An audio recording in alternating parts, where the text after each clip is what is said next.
بسم اللہ الرحمن الرحیم۔ السلام علیکم۔ آج کا جو منتخب حصہ قرآن مجید کی آیات کا ہے وہ سورہ آل عمران کی آیت نمبر 96 سے شروع ہوتا ہے۔ اللہ تعالیٰ کا ارشاد ہے، اعوذ باللہ من الشیطان الرجیم، بسم اللہ الرحمن الرحیم۔ ان اول بیت وضع للناس، یقیناً پہلا گھر جو لوگوں کے لیے بنایا گیا، تعمیر کیا گیا، للذی ببکہ، وہ گھر ہے کہ جو بکہ یعنی مکہ میں ہے، مبارکن وہدی للعالمین، یہ برکت والا ہے اور جہان والوں کے لیے ہدایت کا مرکز ہے۔ سورہ آل عمران سورہ بقرہ کی طرح دو حصوں میں تقسیم ہے۔ اس کے پہلے حصے میں اہل کتاب سے خطاب کیا گیا اور دوسرے حصے میں مسلمانوں سے خطاب کیا گیا۔ بس صرف فرق اتنا ہے کہ پہلے حصے میں جہاں سورہ البقرہ میں اہل کتاب سے خطاب میں زیادہ نمایاں خطاب یہودیوں کے ساتھ تھا، یہودیوں کو خطاب کیا گیا، جبکہ سورہ آل عمران میں زیادہ نمایاں مسیحیوں کو خطاب کیا گیا ہے۔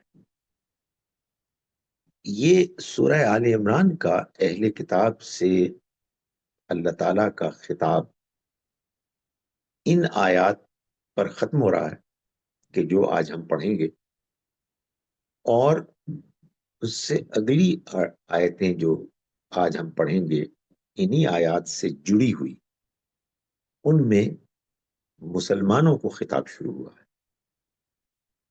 اہل کتاب ان میں وہ کہ جو اللہ کے اس آخری پیغام کا انکار کر رہے تھے، وہ لوگوں کو بھی اللہ کے اس پیغام سے دور کرنے کی کوشش کر رہے تھے اور اپنی طرف سے گڑھ کر وہ دلائل پیش کرتے تھے، جھوٹے من گھڑت، کہ جس سے وہ اپنے خیال میں لوگوں کو مطمئن کر رہے تھے کہ یہ پیغام نعوذ باللہ اللہ کا پیغام نہیں۔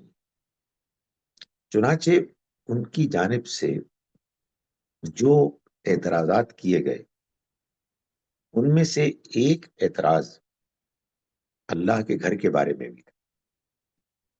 اس گھر کو انہوں نے اپنی طرف سے ایڑی چوٹی کا زور لگا لیا کہ کسی طرح سے ثابت کریں کہ یہ اللہ کا گھر نہیں، اور خانہ کعبہ بیت اللہ کو جو کہ مکے میں ہے اللہ کا گھر قرار دینے کے نتیجے میں ان کو یہ معلوم تھا کہ پھر یہ لازماً ہوگا کہ اس شہر مکہ میں جو اللہ کے بندے یعنی محمد ابن عبداللہ پیدا ہوئے اور انہوں نے اپنی جوانی کو ایک سچے اور امانت دار انسان کی حیثیت سے گزار کے اللہ کی وحی کو پا کر جو پیغمبر ہونے کا دعویٰ کیا ہے، وہ دعویٰ نہ صرف یہ کہ ان کے کردار اور ان کے لائے ہوئے پیغام کی وجہ سے، اس کے تاثیر کی وجہ سے لوگوں کو متاثر کرے گا، بلکہ تاریخی طور پر بھی اہل کتاب کی اپنے کتاب کے اندر جو دلائل اور شواہد ہیں اس وجہ سے بھی یہ اللہ کے پیغمبر کی حیثیت سے بالکل واضح ہو جائیں گے۔ چنانچہ انہوں نے پوری کوشش کی کہ مکے میں موجود اللہ کے گھر کے بارے میں یہ غلط فہمی پیدا کی جائے کہ یہ اللہ کا گھر نہیں ہے۔ چنانچہ اللہ تعالیٰ نے فرمایا کہ ان اول بیت وضع للناس، پہلا گھر اللہ کا کہ جو انسانوں کے لیے تعمیر کیا گیا وہ تو وہی ہے کہ جو پکا میں یعنی مکہ میں. یہ پکا مکے کا قدیم نام تھا جو بعد میں مکہ کہلانے لگا. اس کا مطلب شہر ہے اور اس کا ذکر تورات میں موجود ہے. لیکن تورات کے ماننے والوں میں سے بعض نے اس کے پڑھنے میں فرق کر کے، جیسا کہ قرآن مجید نے بتایا، لیم بِأَلْسِنَتِهِمْ، اپنی زبانوں کو مروڑ کے ایسے پڑھنا شروع کر دیا کہ یہ پکے کی جگہ بکا ہو گیا. اور پھر فلسطین میں کہیں ایک وادی بکا، رونے کی وادی کو انہوں نے اس خاص بیان کا اصل مرکز قرار دیا، اس بیان کو اس کی طرف منتقل کر دیا. تو اللہ تعالیٰ نے واضح فرمایا کہ یہ اصل میں بکہ وہی بکہ ہے کہ جو تورات میں بھی موجود ہے. اسی لیے اس کے قدیم نام سے اس کو پکارا گیا اور یہ فرمایا کہ یہ بابرکت ہے اور تمام جہان والوں کے لیے ہدایت کا مقام ہے. فیہ آیات بینات، اس میں واضح نشانیاں، یعنی وہ نشانیاں کہ جو اس بات کو واضح کر دیں کہ یہ وہی گھر ہے کہ جس کو ابراہیم علیہ السلام نے تعمیر کیا، جس کا ذکر تورات میں ہے، بیت ایل، اللہ کا گھر، وہ یہی گھر ہے. 3 نشانیاں بیان کی. مقام ابراہیم، ایک یہ کہ اس گھر میں وہ جگہ ہے کہ جہاں ابراہیم علیہ السلام کھڑے ہوتے تھے. یہ مقام وہ مقام ہے کہ جس کو آج بھی اگر انسان اللہ کے گھر میں جائے تو وہ اس کو دیکھ سکتا ہے. اس نام سے موسوم ایک جگہ وہاں موجود ہے. دوسری بات، ومن دخلہ کان آمنا، جو اس میں داخل ہوا وہ امن میں آ گیا. مکے کا شہر امن کا شہر ہے. یہاں داخل ہوتے ہی انسان یہ جان لیتا ہے کہ اس کے آداب میں یہ چیز شامل ہے کہ آپ انسان تو انسان، جانوروں کو بھی اور پودوں کو بھی تکلیف نہیں دے سکتے. تیسری چیز، وَلِلَّهِ عَلَى النَّاسِ حِجُّ الْبَيْتِ، اس گھر کے ساتھ ایک ایسی عبادت موجود ہے، اس کے ساتھ متعلق ہوئی بھی ہے کہ جس کو ہر سال لوگ دہراتے ہیں، اس کو اس کی شرائط کو پورا کرتے ہیں اور اللہ کے حضور میں حاضری دیتے ہیں. فرمایا وَلِلَّهِ عَلَى النَّاسِ حِجُّ الْبَيْتِ، اور اللہ کے لیے لوگوں پر اس گھر کا حج کرنا ایک فریضہ ہے، ایک مذہبی طریقہ ہے. من استطاع الیہ سبیلا، ہر اس شخص پر کہ جو اس کی طرف سفر کا یہ استطاعت رکھتا ہو. یہ تیسری نشانی بتائی گئی. یہ تینوں نشانیاں وہ نشانیاں ہیں کہ جو آج بھی موجود ہیں اور یہ اس وقت سے چلی آ رہی ہیں کہ جب ابراہیم علیہ السلام اس شہر میں تشریف لائے تھے. یہ تب سے اب تک اہل ایمان کے اجماع اور ان کے تواتر سے ایسے موجود ہیں کہ جس کا انکار نہیں کیا جا سکتا. یہ اللہ کی نشانیاں ہیں کہ جو ثابت کر رہی ہیں کہ یہی اللہ کا گھر ہے کہ جو ابراہیم علیہ السلام نے تعمیر کیا تھا اور جس میں تعمیر کرتے ہوئے انہوں نے دعا بھی کی تھی کہ اسی گھر کے گرد جو شہر آباد ہوگا اس میں ایک ایسے پیغمبر کو اے خدایا تو بھیج کہ جو ان لوگوں کے سامنے تیری آیات پیش کرے اور پھر ان کو کتاب اور حکمت کی تعلیم دیں اور ان کا تزکیہ کریں. فرمایا کہ یہ بڑی واضح نشانیاں ہیں. ومن کفرا، اور جس کسی نے انکار کیا اس کے بعد بھی، فإن اللہ غنی عن العالمین، تو اللہ جہان والوں سے بے نیاز ہے. یعنی اللہ کو اس کی کوئی ضرورت نہیں ہے، کوئی پرواہ نہیں ہے کہ لوگ لازماً اس پر ایمان لائیں، اس کے پیغام کو مانیں۔ یہ لوگوں کی اپنی بہتری کے لیے اللہ تعالیٰ کا ان سے تقاضا ہے کہ وہ ایمان لائیں۔ قل یا اہل الکتاب، اے پیغمبر آپ کہہ دیجئے اے اہل کتاب، لما تکفرون بآیات اللہ، تم اللہ کی آیات کا انکار کیوں کرتے ہو؟ واللہ شہید علی ما تعملون، جبکہ اللہ گواہ ہے اس پر کہ جو تم کر رہے ہو۔ اللہ جانتا ہے جو سازشیں تم کر رہے ہو، جس طرح سے تم اللہ کی اصل بات کو بدل کر اس کے مقابلے میں ایک دوسری بگڑی ہوئی من گھڑت بات پیش کر رہے ہو، اللہ تعالیٰ اس سے واقف ہے۔ اس کے باوجود بھی تم انکار کرتے ہو، تم کفر کرتے ہو اس کی آیات کا۔ قل یا اہل الکتاب، آپ کہیے اے اہل کتاب، لما تصدون عن سبیل اللہ، تم اللہ کے راستے سے کیوں روکتے ہو؟ من آمنا، ان لوگوں کو کہ جو ایمان لائے، تبغونہا عوجا، اس میں تم عیب ڈھونڈتے ہو، یعنی اس پر ایسے تنقید کر کے کہ گویا کہ تم اس پیغام کے اندر نقائص اور عیب تلاش کر رہے ہو، تم یہ نیت کرتے ہو کہ اس کے نتیجے میں وہ لوگ جو ایمان لے آئے وہ انکار کر بیٹھے۔ وانتم شہداء، جبکہ تم اس کے گواہ بنائے گئے تھے، تم کو تو اس کے بارے میں یہ ذمہ داری سونپی گئی تھی کہ تم لوگوں کو آگاہ کرو گے یہ اللہ کا پیغام ہے، اور تمہارا رویہ یہ ہے کہ بجائے اس کے کہ تم ایسا کرتے، تم لوگوں کو اس کے قریب آنے سے روک رہے ہو، اس کے اندر خامیاں اور عیب بیان کر کے۔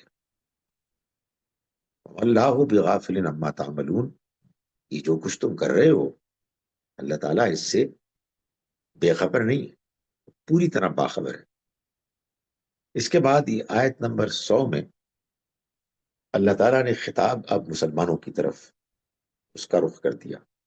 سو گویا کہ یہ سورہ مبارکہ جو 200 آیات پر مشتمل ہے، اس میں پہلے 99 آیات یعنی ایک تمہید کے بعد وہ اہل کتاب کو خطاب کر رہی ہیں، اور اب خطاب کا رخ مسلمانوں کی طرف ہو گیا۔ فرمایا یا ایھا الذین آمنوا، اے ایمان والو، ان تطیعوا فریقا من الذین اوتوا الکتاب، اگر تم نے ان لوگوں میں سے کہ جن کو کتاب دی گئی ایک گروہ کی بات مانی، یردوکم بعد ایمانکم کافرین، تو وہ تم کو تمہارے ایمان لانے کے بعد کفر کی طرف لوٹا دیں گے۔ اللہ تعالیٰ نے یہ قرآن مجید میں کبھی بھی نہیں کہا کہ سارے اہل کتاب ایک طرح کے، فرمایا کہ ایک گروہ ان لوگوں کا کہ جو کتاب دیے گئے، اگر تم نے ان کا کہا مانا، تم نے ان کو اہمیت دی، تو وہ تو تمہیں کافر بنا چھوڑیں گے، تمہارے ایمان لانے کے بعد تمہیں کفر کی طرف لوٹا دیں گے۔ یہ وہ لوگ تھے کہ جو اللہ کے پیغام کے خلاف سازش کر رہے تھے، جو اس حسد میں مبتلا تھے کہ آخر وہ پیغام کے جس کو آنا ہی تھا، جس کے آنے کے بارے میں ان کی کتابوں میں پیشن گوئیاں موجود تھیں، یہ پیغام اور اس کے لانے والے پیغمبر بنی اسرائیل میں سے کیوں نہ ہوئے؟ انہیں بنی اسماعیل میں اللہ تعالیٰ نے کیوں منتخب کر کے ان کے اندر سے انہیں نکالا؟ یہ وہ حسد تھا کہ جس کی وجہ سے وہ نہ صرف یہ کہ خود انکار کر رہے تھے، بلکہ اس کے ماننے والوں کو بھی اس سے دل برداشتہ کرنے کے لیے اعتراضات کرتے تھے اور اس میں عیب نکالتے تھے۔ وَكَيْفَ تَكْفُرُونَ، اور اللہ تعالیٰ فرما رہے ہیں کہ مسلمانوں تم کیسے انکار کر سکتے ہو؟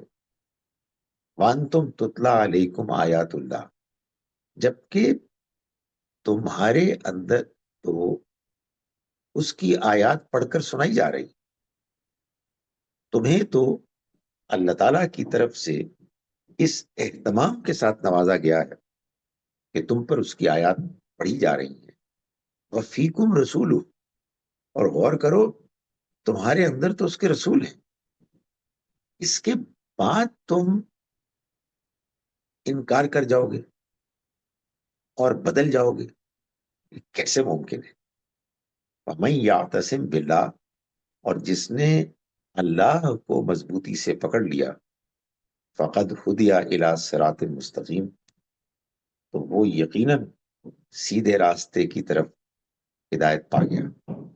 یعنی جس نے اللہ کے پیغام کو اہمیت دی، جس نے اللہ پر ایمان کو اپنی زندگی کا سب سے اہم نصب العین قرار دیا، جس نے جو اللہ کے پیغام کے تقاضے تھے ان کو پوری کرنے کی کوشش کی، گویا کہ اللہ کو مضبوطی سے تھاما، وہ سیدھے راستے کی طرف ہدایت پا گیا۔ تمہیں یہی کرنا ہے اور ان لوگوں کی سازشوں سے اپنے آپ کو بچانا ہے۔ فرمایا یا ایھا الذین آمنوا اتقوا اللہ حق تقاتہ، ایمان والو تم اللہ کا تقوی اختیار کرو جیسا کہ اس کا تقوی اختیار کرنے کا حق ہے۔ ولا تموتن الا وانتم مسلمون، اور دیکھو تمہیں موت نہ آئے مگر اس حال میں کہ تم فرما بردار ہو، مسلمان۔ اللہ تعالیٰ نے مسلمانوں کو خطاب کر کے یہ فرمایا ہے کہ دیکھو تم اللہ کا تقوی اختیار کرو، یعنی تم اللہ کو اپنے ارد گرد حاضر اور ناظر مانو، اس کا احساس کرو، اور اس احساس کے تحت زندگی گزارو، اس کی بتائی ہوئی حدود میں رہتے ہوئے، اس احساس کے ساتھ کہ تمہیں اپنی اس زندگی کے بارے میں اس کو جواب دینا ہے۔ یہی تقوی ہے، یعنی خدا خوفی، اس کے حضور میں کھڑے ہونے کا احساس، اور اس کے نتیجے میں اس کی بتائی ہوئی حدود کو اہمیت دینا، اس کا لحاظ رکھنا۔ مگر بات صرف اتنی نہیں کہی گئی کہ تم اللہ کا تقوی اختیار کرو، بلکہ فرمایا کہ اللہ کا تقوی اختیار کرو ایسے جیسے کہ اس کے تقوی اختیار کرنے کا حق ہے۔ یہ ظاہر ہے کہ ایک بہت مشکل چیز ہے۔ اس کو اگرچہ کہ اللہ تعالیٰ نے سورہ تغابن میں سورہ نمبر 64 میں آگے چل کے آیت نمبر 16 میں یہ واضح کر دیا کہ اس سے مراد فاتقوا اللہ ما استطعتم، تم اللہ کا تقوی اختیار کرو جتنا تمہاری استطاعت ہے، اس سے مراد یہ ہے۔ لیکن بہرحال اللہ سے ڈرنا کسی بھی دوسری ہستی، انسان یا شے سے ڈرنے سے بہت مختلف ہے۔ اس لیے کہ ایک تو یہ ہے کہ اللہ تعالیٰ نے ہمیں جتنے بھی احکام دیے ہیں وہ ہمارے ہی بھلے کے لیے دیے۔ دوسرا یہ کہ اس دنیا میں جو کچھ بھی ہمارے پاس ہے وہ اللہ ہی کا دیا ہوا ہے، ساری عنایات، ساری مہربانیاں اسی کی ہیں۔ تیسرا یہ کہ اللہ ہر جگہ موجود ہے، ہم کہیں بھی اس کی موجودگی سے بھاگ نہیں سکتے، اس کے اس نگاہ سے کہ جو ہمارے اعمال کو دیکھ رہی ہے، اور اس کے اس علم سے کہ جو ہمارے بارے میں سب کچھ جانتا ہے کہ ہم کیا کر رہے ہیں۔ حد یہ ہے کہ ہمارے دلوں کے بھیدوں کو بھی وہ جانتا ہے، تو اس سے تو ڈرنا چاہیے۔ اور مزید یہ کہ جب اللہ کے ہاں جواب دہی میں کوئی ہمیں بچا ہی نہیں سکے گا، ہمارے اعمال ہیں کہ جو ہمارے کام آئیں گے، ہمارا ایمان ہمارے کام آئے گا۔ تو ظاہر ہے کہ اللہ سے ڈرنا ایک بہت ہی مختلف ڈرنا ہے باقی تمام ہستیوں سے، چیزوں سے ڈرنے کے مقابلے میں۔ فرمایا کہ تم اللہ سے ڈرو جیسے کہ اس سے ڈرنے کا حق ہے، اور دیکھو کہ تمہیں موت نہ آئے مگر اس حال میں کہ تم فرما برداری اختیار کیے ہو۔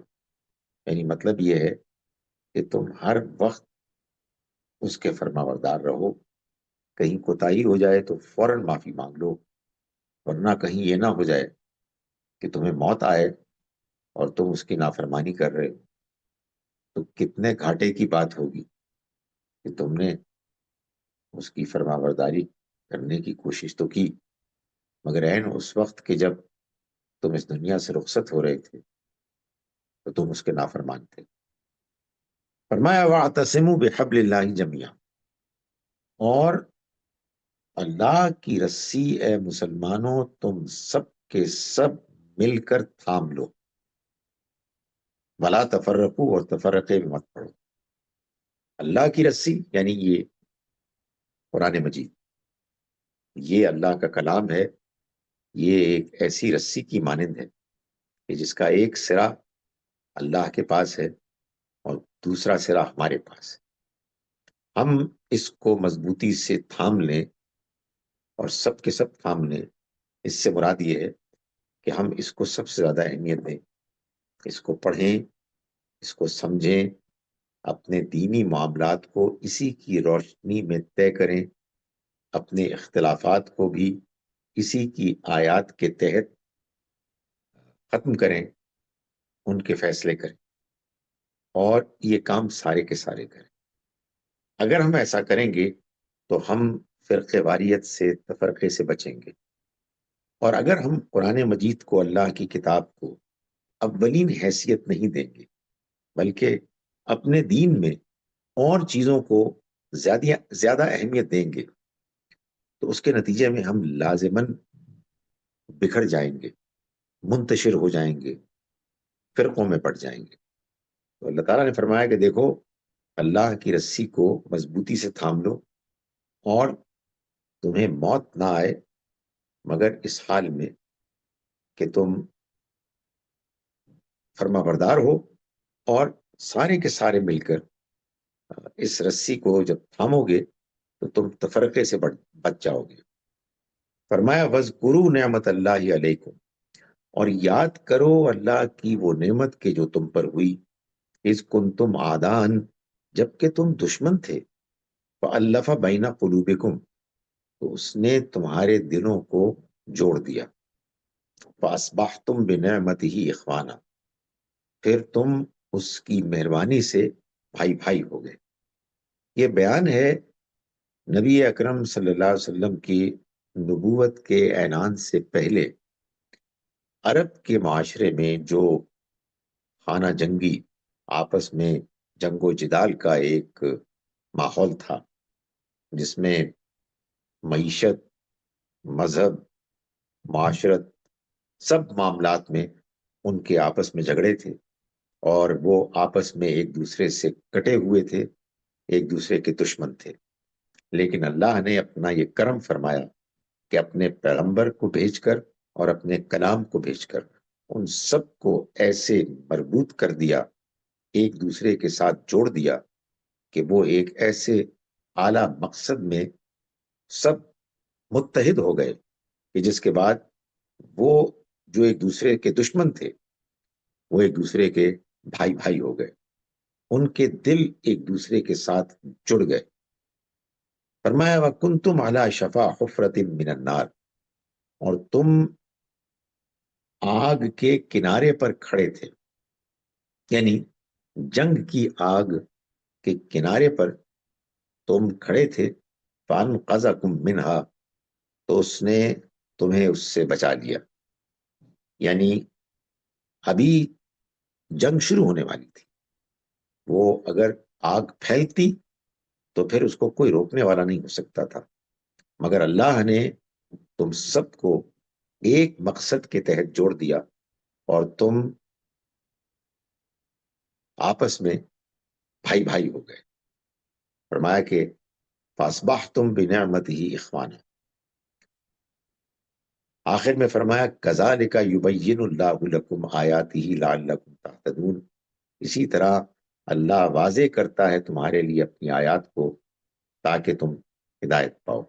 یعنی مطلب یہ ہے کہ اس نے تمہیں اپنا کلام دیا ہے، اس نے تمہیں اپنے پیغمبر بھیجے ہیں، اب تم اس کلام کا حق ادا کرو، اس کے مخالفین کی بات کو کوئی اہمیت نہ دو. وہ تمہیں ہدایت کی راہ سے ہٹانے کی کوشش کریں گے، تم اس ہدایت کے راستے پر پوری مضبوطی کے ساتھ جمے رہو. اللہ کے کلام کو تم سب کے سب مضبوطی سے پکڑو، اسی کلام کو اہمیت دو، اس کے مقابلے میں کسی اور چیز کو اہمیت نہ دو. باقی دین کی جتنی بھی سورسز ہیں ان کو اس کی روشنی میں سمجھو، اور سب کے سب ایسا کرو گے تو اس کے بعد تم کبھی فرقوں میں بٹ نہیں سکتے. لیکن اگر تم نے ایسا نہیں کیا اور کوئی اپنے عالم کی بات سن رہا ہے، کوئی اپنی تاریخ بیان کر رہا ہے، کوئی اپنی روایات کے پیچھے ہے، تو پھر تم کبھی ایک ایسی امت نہیں بن سکتے کہ جو باہم دیگر متحد ہے اور جو اللہ کے پیغام کو اور اس کے مشن کو آگے چل کر دنیا والوں کے سامنے پیش کر سکتے. تو اللہ نے اپنے کلام کو وہ حیثیت دی ہے کہ جس کو اگر ہم سمجھیں تو ہم سب متحد ہو سکتے ہیں، خود بھی اس سے ہدایت پا سکتے ہیں اور دوسروں کے ساتھ بھی مل کر اس ہدایت کو بہتر سے بہتر طریقے سے سمجھ سکتے ہیں. میں اب آپ کے سامنے ان آیات کا ترجمہ ایک مرتبہ پھر پیش کر رہا ہوں. یہ ترجمہ جاوید احمد غامدی صاحب کا ہے. ہم نے آج کا سبق سورہ آل عمران کی آیت نمبر 96 سے شروع کیا تھا. ہم شروع کرتے ہیں اس اللہ کے نام کے ساتھ جس کی رحمت بے پناہ ہے، جس کی عنایت ہمیشہ کے لیے. اہل کتاب نے، اے مسلمانوں، تمہارے دین پر اعتراضات کیے، اور بہت سارے اعتراضات جو انہوں نے کیے. اسی طرح قبلے کے بارے میں بھی انہیں اعتراض ہے. ان سے کہہ دو کہ اللہ کا پہلا گھر جو لوگوں کے لیے تعمیر کیا گیا وہ یقیناً وہی ہے جو مکے میں ہے، تمام جہان والوں کے لیے برکت اور ہدایت کے مرکز کی حیثیت سے. اس میں کھلی ہوئی نشانیاں ہیں. ابراہیم کے خدا کے لیے کھڑے ہونے کی جگہ ہے. جو اس میں داخل ہو جائے وہ مامون ہے، اور جو لوگ وہاں تک پہنچنے کی استطاعت رکھتے ہوں ان پر اللہ کے لیے اس گھر کا حج ہے.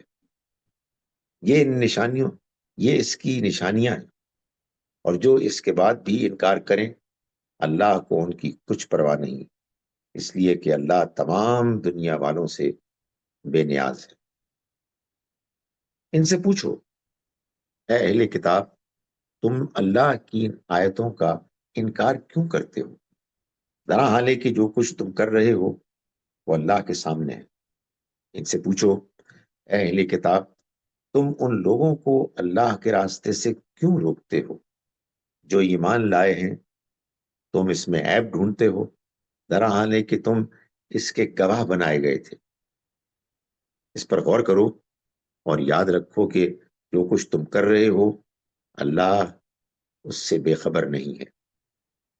ایمان والو، تم ان اہل کتاب کے ایک گروہ کی بات مان لو گے تو تمہارے ایمان کے بعد یہ پھر تمہیں کفر کی طرف پھیر لے جائیں گے. اس پر متنبہ رہو اور غور کرو کہ تمہارا کفر میں پڑنا کس طرح جائز ہو سکتا ہے جبکہ تمہیں اللہ کی آیتیں سنائی جا رہی ہیں اور اس کا رسول تمہارے اندر موجود ہے. لہذا اللہ کو مضبوطی سے پکڑے رہو اور یاد رکھو جو اللہ کو مضبوطی سے پکڑے گا تو سمجھ لو کہ اس نے سیدھی راہ کو پا لیا. ایمان والو اللہ سے ڈرو جیسا کہ اس سے ڈرنے کا حق ہے، اور دنیا سے رخصت ہو تو ہر حال میں اسلام پر رخصت ہو، اور اللہ کی رسی کو سب مل کر مضبوطی سے پکڑو اور تفرقے میں نہ پڑو، اور اپنے اوپر اللہ کی اس عنایت کو یاد رکھو کہ تم ایک دوسرے کے دشمن تھے تو اس نے تمہارے دل جوڑ دیے، اور اس کے فضل و کرم سے تم بھائی بھائی بن گئے۔ یاد رکھو کہ تم آگ کے ایک کڑھے کے بالکل کنارے پر کھڑے تھے، پھر اس نے تم کو اس سے بچا لیا۔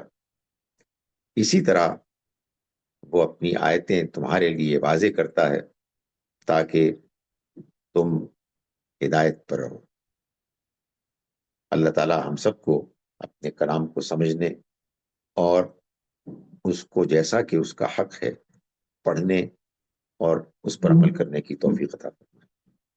السلام علیکم ورحمۃ اللہ وبرکاتہ۔